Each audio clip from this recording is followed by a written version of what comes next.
I'm Chuck Heston. I'd like to talk to you for a minute about something I think you'll feel is worth talking about. The Motion Picture Association of America's fascinating rating system. Now, the purpose of these ratings is very simple. It's to give you some advance information about a film, so that as parents, you can decide whether or not it's a picture you want your children to see. Hey everyone, I'm Brandon Sparks, and welcome to the 80's Emporium, your home for everything 80's. Did you ever see a scary movie as a kid that haunts you till this day? Have you ever accidentally shown your kid a movie that was a lot dirtier than you remember? Have you ever revisited an old classic and thought, how was I allowed to watch that? Well, the MPAA was formed to prevent those emotional scars. I remember all of it. And that's why they've been slapping ratings on our movies for over 50 years. At the start of the 80s, films were given either a G, PG, R, or X rating. But in July of 1984, a fifth rating was added, PG-13. So as we wait for our beloved cinemas to reopen, let's check out the first 10 films in history to ever be given the PG-13 rating. So how did this PG-13 rating come about? Ever seen Indiana Jones and the Temple of Doom? How about Gremlins? You know what those were rated? That's right, PG. Needless to say, parents were not happy, so a filmmaker who was involved in both these films suggested creating a new rating that would fit in between the PG and R ratings. The MPAA liked Steven Spielberg's idea, and thus the PG-13 rating was born. The first movie to receive the PG-13 rating was the 1984 war drama Red Dawn, which chronicled a communist takeover of the United States and a group of teenagers who fight back. When it was released, the National Coalition of Television Violence named it as the most violent film ever made. But trust me, it lost that title a long time ago.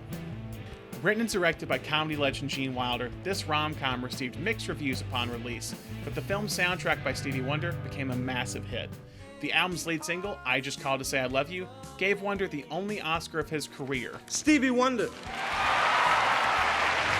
In this remake of a little-known film from the 1930s, Oxford Blues stars a young Rob Lowe in his first leading role. Lowe and his co-star Ali Sheedy would reunite a year later in the much more popular film St. Elmo's Fire. That film would end up being the beginning of a long run for the actors who made up the so-called Brat Pack. Breakdancing movies like Flashdance and Breakin were extremely popular in the mid-1980s. Body Rock, however, was not. In fact, this obscure breakdancing film has since garnered the reputation of being one of those rare movies that are so bad, they're good. Hey, Happy Deeds, come up and sit on my face! Hey, I get an electric tongue and it never gets tired! Mother, come on. Who wanted a girl to sit on their face?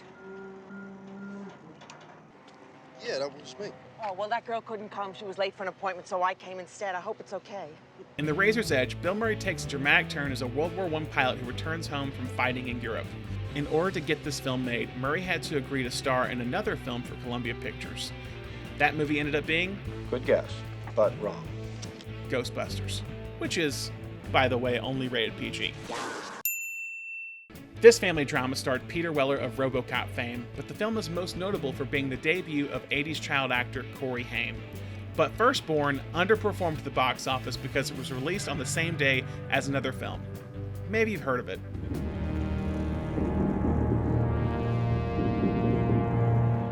This 1984 cult classic follows two sisters who find themselves fighting off zombies and evil scientists at the end of the world. The casting of two young women as the leads in an action film, a rarity at the time, influenced Joss Whedon to create a character named Buffy Summers, aka Buffy the Vampire Slayer.